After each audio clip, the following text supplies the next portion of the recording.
What's up, guys? Here with Glenn today. We're gonna just kind of answer some questions on the live today, and we had like 3 or 4 different questions. Some of the guys wanted to look at some stuff. Today's usually a key day. What I typically do on Wednesdays is focus on the open guard. So like on Monday, it's kind of like a loose format of how I schedule the classes. Is Mondays we do closed guard and like classical jiu-jitsu, solid fundamentals. Tuesdays, we're looking more at wrestling and leg lock options. And then on Wednesdays is open guard days, and Thursdays is more leg locks and wrestling as well. So today we're going to look at a little bit of open guard. So we had a couple questions about the half guard, so we're going to get to that. All right, but before we do, I'm going to shut this door because somebody's mowing out here at the exact time. So I'm going to get that next to there. Sorry about that, guys. So we had a couple questions here. So the first question we had was Rusty. Rusty, shout out to Rusty. He came by with a Versa Climber today. We got the Versa Climber at the dojo now. I don't know if you saw that right there. I didn't see that yet. It's pretty sick. We're doing some good training on it. But one question Rusty asked was, how do you deal with basically knee cut passing? How can you play against a knee cut without the reverse de la Riva? So basically, how am I going to deal with the knee cut pressure? Because you may have an injury or maybe a flexibility issue. How do we deal with that? First, without knowing what reverse de la Riva is, let's set the situation. So Glenn, can you stand up like right here? And what he's talking about doing is Glenn's applying knee cut pressure, boom, here. And this is probably one of the most solid, if not the most consistent guard pass you see in jiu-jitsu. Honestly, I think this is the number one you have to deal with. This and the Toriano or the bullfight pass. So what he's looking to do is slice his knee under my armpit. Notice he got an underhook. He gets, a lot of times, sometimes I got to hug the head, or he can lift on the tricep and finish through with the pass. All right, so you have to be prepared for this situation. And one of the best ways, what Rusty was asking, is called reverse de la Riva.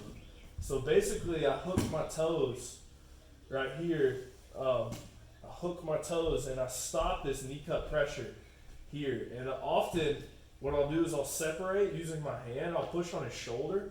I like to push on the shoulder because if I push somewhere else, he can kind of push his shoulder down and deflect my pressure until I can fit my toes.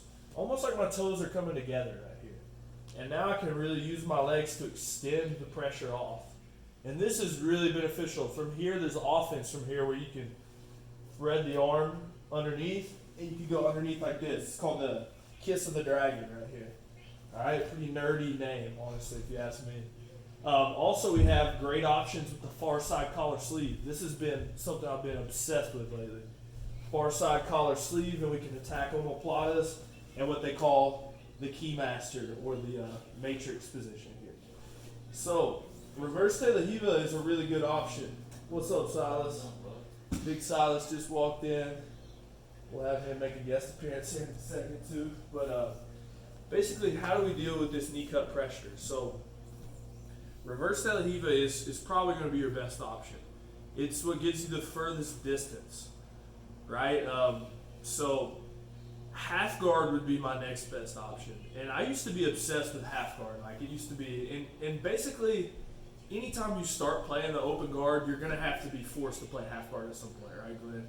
I'm sure, I don't know if you've been in that situation, but you like to play open guard a lot, right? And sometimes when a guy pushes your leg down, you don't want the guy to pass your guard, right? So you have to latch on to something. A lot of times it's just one leg with half guard. So, and the knee cut is the most popular pass, right? So let's look at what we can do if the person is applying that here. What I like to do is called quarter guard. And there was a famous jiu-jitsu guy who did this guard called Lucas Leitch, and he's really effective at it. And basically it's going to be once the knee's already out. If the knee was inside my legs, here, this would be like a classic half guard. But he's applying knee cut pressure, right? So we can't really trap that knee in. There are things I can do. Basically, I go shin to shin, and I start putting the guy's knee back in. A lot of the 10th Planet guys do this, and they play the what's called the lockdown half guard. But honestly, I'm not as familiar with that game. I'm currently learning it, but I'm more familiar with the basically a quarter guard, Lucas Leitch, half guard, and it's super strong, guys. I get a lot of people with this. And I actually end up using it a lot of times against guys that are faster than me, and I have to be able to work something. So here, instead of getting a reverse De La Riva hook, what I'm going to do is I'm going to look to kind of knee him in the butt. And I want to trap basically his shin. Let's turn this way right here. So I'm going to curl my leg here, and I'm going to triangle. And what's interesting about this triangle is it's below his knee. So once again, if his knee is trapped inside, this is a traditional half guard. This is not that. In this one, we're here. We're outside of the half guard. And I've locked a triangle with my inside leg hooking, my outside leg locking a triangle. And what's really important here is that I stay on my side and I get an underhook. So I'm going to stay on my side, get an underhook. Here, what do you feel like, Glenn? Not great, for sure. Right? What would be your next option if you were just thinking of like in a jiu-jitsu situation? I would try to just get you flat back to your back here. Yeah. I'm feeling pretty uncomfortable on this underhook here. Yeah. Sure. Yeah, so here is really good. Like, go ahead and try to put me flat to my back here. All right, keep going. Keep going. Right, and I can start coming out to the side. So, as you can see, it's a pretty strong position. If you will Google Lucas Leitch, he plays this position a lot. Also, a guy named Tommy Langacker, in like the current, he's a guy from Norway. He's a middleweight world champion. Always in the finals. He uses this a lot. So basically, it's a situation where you're playing guard, he's pushed your foot down, and we can't get the hook. So instead, we're going to knee him in the butt, and we're going to start triangling the leg right here. Now, another thing is I always like to tuck my right elbow in. So come back up here to knee cut pressure. So here, if my right elbow's out, he can start grabbing my sleeve or my elbow and start passing and put me flat on my back.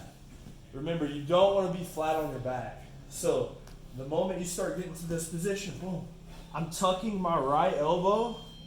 Here is coming in. I'll even put it under my leg sometimes. Like if he goes to knee cut, it's weird right here, right? Feel off balance. Right? And now I'm coming out to the back door. From here, they call this the dog fight position. He's going to get a strong whizzer right here, and he's going to make it hard to finish. A good guy is. So here you have a couple options. One, we roll under, grab the pant leg, and roll one through. Another option, if we come back up, there we go. Here is I can start to act like I'm coming through, and I'll limp arm out, and I go to take the back. Here I like to get double underhooks. So that's a good option from the half guard when the guy, if you're not going to play reverse De La Riva. I like to think of my guard like in layers. So basically, closed guard is the safest. This is where I start. He has to beat my closed guard. If he starts to stand and open my guard, now I have like double sleeve here, shallow lasso, leg pass body, collar sleeve, worm guards, squid guards, stuff like this. If he gets through that line of threats and he pushes one of my legs down, now is where you go to reverse De La Riva, hopefully. Remember with this, you're hooking and you're putting the toes right here so you can create space and hopefully either go underneath him or get to your far side collar sleeve. And then finally, if he gets past that, that's when I'm starting to go into these quarter guard type positions. Here, where I can come out the back door, or if he tries to pressure me back in, I can start to roll underneath it and come on top as well. Okay? So that was one of the questions today. What do you think, Glenn? You play any half guard or anything like that? You try to avoid it? Little as possible, yeah. Little as possible. Try to avoid it. But that's interesting, right? So why is that? I Just feel- based on your experience. My legs end up getting trapped a lot of the time when I'm trying to end up getting back to like full guard or whatever. I like having both my legs in front of me because I just don't have as strong attacks, I feel like, from half guard. So attacks is one thing, right? But like, let's say you got a big guy, like let's take Christopher for example. He gets on top of you in half guard, it sucks, right? Yeah, definitely. And I think like the reason why is the guy can get so close to you, Right. So you got like long limbs. You want to keep the guy like at a distance, right? Like Glenn is perfect body type for guard. You know, like he can keep me at bay with like whatever guard you like to play here. or here, or he likes to go like De La Riva X or something like this. And I'm so far away from passing him because of his limb length, it's hard to play, right? But if I'm the guy on top, what I want to do, if I was coaching someone against you, right? And I was thinking like, okay, how are we going to beat this guy? What's our best, highest percentage possibility? I'd say let's get close to him and put him at half guard. You know, if I could like trap one of his legs and start to get close to him here, now this is a tougher situation to deal with, right? Definitely. And this is where I like, you gotta know your body type too in jiu-jitsu, right? So a lot of times you'll see like shorter, stubbier guys, right? I don't know if you've experienced this. They play a lot of half guard. Yeah. Think of like Joshy in Knoxville. Right. Dude, he's good at it. I'm Yeah. telling you. Like, there's a couple guys, Alex Hernandez up there, he'll get underneath you, and it's like really hard to deal with. They're up there working out, by the way, man. Yeah. Hey, slip on in if you get the chance, man. Say hi to everybody. Show them things. Yeah. Show them the thrill ride. Hey, that's a secret technique. That's advanced classes only. Yes. All right, if you guys haven't met Silas, he's one of a kind. Always a treat. So, all right, so that's the first thing we kind of do with the half guard, and know your body type. You know what your best move is. So another question we had here. Let's take a look.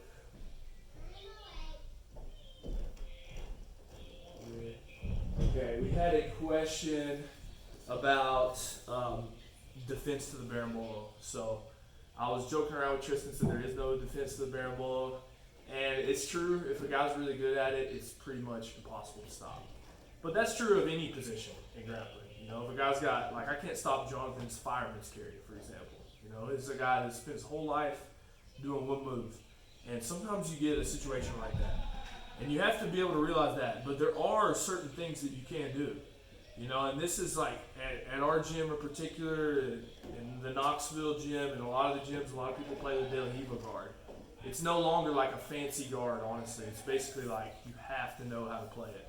So let's look at how to do that. So let's say you're facing with the head this way, and he's got, basically if you don't know what De La Riva is, he's hooked his outside leg around my lead leg, and he's trapping me here. So what I always want to do, I don't want to stand square, because if I stand square right here with both my feet on the same line, he's just going to grab both my ankles and knock me down. Okay? So it is a good thing that I staggered my stance. That's a good thing. But then here, the mistake everybody makes is they face too much forward, and the guy's able to use this outside hook to start beating my knee and getting around to expose my back. Anytime this happens, I'm in a lot of danger. And if you train with a guy that's good at this, all they need is like 1 second like that. It's basically like if you're wrestling and you stand straight up, they're going to blast you, right? So instead of being forward, I want to face my knee towards his knee. And what that does, it disengages the hook. Let's take a look at that. Here he's got a strong hook. Here when I face my knee to his knee, boom, the hook goes out. Once again for this camera angle here, here, here. All right, just that little thing. Now, where do my hands go? At first, I like to put my hand here to push down, and I go out. Next, I can go a couple different places. I can either make a pocket grip on it here, or I've been doing this a lot lately too. I pull the collar here. Keeping my knee turned outwards. Knee facing the knee. Even if you want to over-rotate is okay, but definitely don't this way. Because remember, he's going to take your back. So here, here, here. Try to play De La Riva now, Glenn. It's hard, right? Now the other thing is what he can do with this foot. So Glenn was smart, he put his foot right here so he can make space and try to go around me. So I would prefer to clear that. And I could clear that one of two ways. I can step over it, I step tight, I never step too wide, he can start underhooking my leg and going underneath me. Or I can pull it up, which is like a reverse leg grab. So here, the moment he's De La Riva, boom. Even if he gets this grip, you don't have to break this grip. You can if you like it. But here, the main thing I'm doing is I'm turning my knee out and I'm getting here. Now I'm either going here, stepping over, keeping my base low. Look how I'm squatting here. Almost like a catcher. Because here, if he tries to pull me forwards, I've got something to stop him. If I was with my butt up in the air, he could easily rock me forward. And that's a concept called off balancing. Or in Japanese, they call it kazushi. right? So you don't want to get off balance. Anytime your hands are going to the mat, that's a good thing for him, bad thing for me. So I want to be in a stable base. So you'll see like a lot of guys do drills here where they're constantly like this. See where my butt is bent down, my knees are kind of pointed in, and I'm in a strong base here. And I can start moving. So when he gets down here, he's playing guard. Here, I'm in a strong base. My butt's low. Now I can either step over, look how far back I am, or I can reverse leg drag and come up. Then it's all about passing. Your most consistent is going to be the knee cut. Here. And remember, if you learned from earlier, we're trying to not let him get this knee shield, not let him get the reverse de la Riva. Here, we're trying to penetrate in and get chest to chest, or get his elbow and keep his back flat on the mat. You don't want this guy on his side. Even here, he can start kneeing me in the butt, hitting an underhook, tucking his elbow in and coming up. So like, you're starting to see little connections here, hopefully, you know? Like seeing the big picture thing. So if you get on top and the guy's barrel bowling you all the time, turn that knee out, step over, or come up here. Lastly, I'll say one more thing you can do that really messes me up as a de la Riva player is any pass towards the side of the de la Riva. So if he has a de la Riva here, I don't pass this way, I can start passing this way. So I can do a long step where I basically cut and try to hug his head. This is very effective. Even if you don't get the first pass, you may get the second pass. So you may come here, you may come here, you may come here. Start passing here. Or kind of like a opposite side leg drag, same side leg drag. So you can push in and then clear here. So we're front facing, he has de la Riva here. Push down, push in. Boom. Alright, and a lot of these you may not pass on the first pass, but you may chain it together, right? It's kind of like, that's good right there. It's kind of like chain wrestling. So, I don't know, Glenn, from your experience, what do you think? Like, what's your best ways to stop the bolo or like, I do. or delay kinda it against like a really good guy because you know it's annoying. Right. That knee turned out is the biggest thing for sure, because as soon as it starts coming in, it exposes your back there, and then just take advantage of that all day. So the knee turned out, and I started looking for that like reverse leg drag is what I like. That messes me up, man, honestly, when guys do that. Yeah, so that's the defensive barrel bowl. Let's see if we got any more comments in here. And then we'll kind of just look and see if there's anything else we want to do here. So,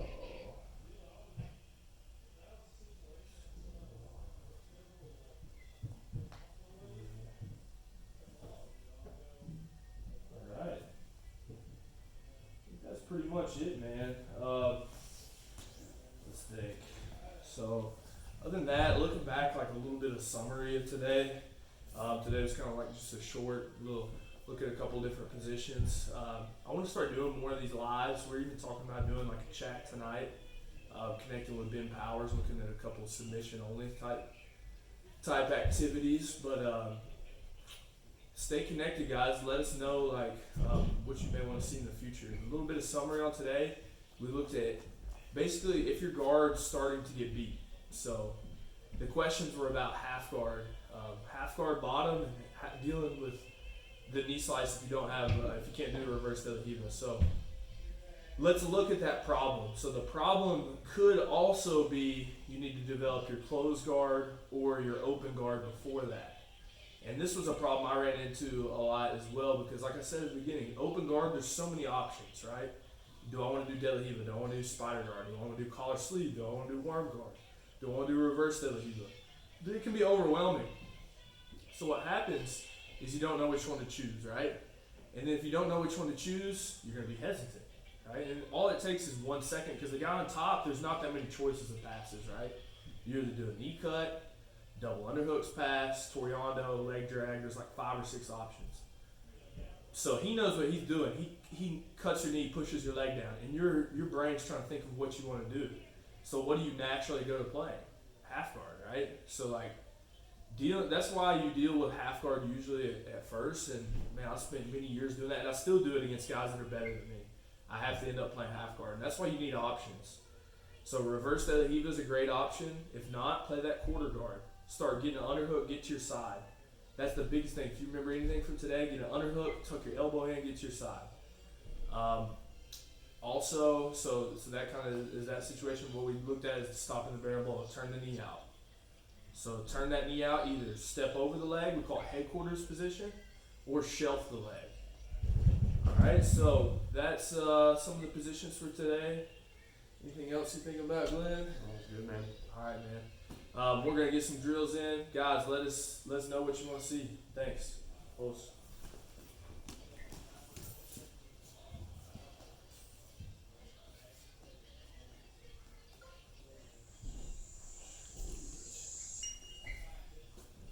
Appreciate it, man. No problem.